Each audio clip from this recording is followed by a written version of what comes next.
نبدأ قولي كيف كافة البشر بسم الرحيم الرحمن، خالق كل شي مزيان، وصلاتي على النبي العمر وجهه بضياء الجنان، صحابه في كل زمان.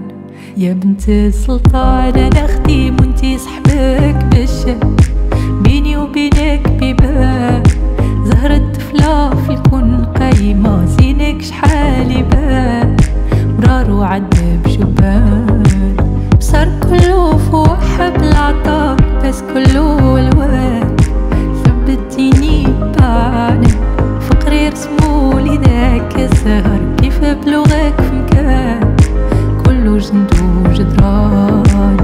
يا بنت السلطان يا بنت السلطان يا بنت السلطان.